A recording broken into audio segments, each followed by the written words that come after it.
నేను ఒక మహమ్మదియా కుటుంబంలో వచ్చిన నేను అనేక నమాజులు చేశాను. ఫజర్, జోహర్, అసర్, మగ్రిబ్, ఇషా ఈ 5 పూట్ల నమాజులు చేసేవాడిని. అల్లాహ్ కొత్త ఇస్తూ అనేక మందికి రండి, నిజ దేవుడైన అల్లాహు మాత్రమే నిజ దేవుడు, ఆయన మాత్రమే ఏకైక సృష్టికర్త, ఆయన తప్ప మరొక ఆరాధ్యుడు లేడు అని చెప్పిన ఈ స్వరము రంజాన్ నెలలో ఉపవాసాలు ఉండేవాడిని. 30 దినాలు అదే మస్జిద్ లో కూర్చొని ఖురాన్ షరీఫ్ చదువుతూ నాతో పాటు పక్కనున్న ఒక ఆలీం ఎవరైతే నమాజులు చేయించడానికి వచ్చేవారో ఆయనతో పాటు కూర్చొని అనేక విషయాలు నేర్చుకునేవాడిని. గమనించండి, ఈ వాళ్ళను ఏ నమాజు కూడా బాగు చేయలేదు, ఈ వాళ్ళను అల్లాహ్ కొత్త కూడా నన్ను బాగు చేయలేదు, ఈ వాళ్ళను ఎటువంటి నమాజులు కూడా బాగు చేయలేదు, ఈ వాళ్ళను ఎటువంటి రంజాన్ నెలలో ఉన్న ఉపవాసాలు ఏవి కూడా నన్ను బాగు చేయలేదు. కేవలం ఈ వాళ్ళను బాగు చేసిన ఏకైక శబ్దం నేను ఏదైనా విన్నాను అని అంటే అది దేవుని వాక్యము, యేసు క్రీస్తు యొక్క వాక్యాన్ని విన్నప్పుడు ఈ వల బాగుపడింది. ఈ వల బాగుపడడానికి గల కారణం ఏంటంటే యేసయ్య మాటలే నన్ను బాగు చేసేయి. గమనించండి, ఈ బాగుపడిన ఈ వలను యేసు ప్రభువారు యేసయ్య వాక్యం ఏమాత్రం కూడా మూలన పెట్టలేదు.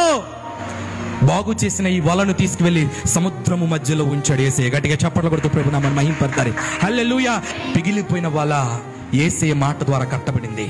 దానికంటే ముందు అనేక చేతుల్లో పడింది ఈ వల, కానీ ఏ ఒక్కరు కూడా బాగు చేయలేదు ఈ వాళ్ళను. కానీ ఒకే ఒక్క చేతిలో పడింది, యేసయ్య చేతిలో పడిన వెంటనే నూతన జీవితం పొందుకుంది. ఈ వల పిగిలిపోయి చెగిరిగిపోయి కనపడుతున్న ఈ వల దేవుని శక్తి చేత కట్టబడింది.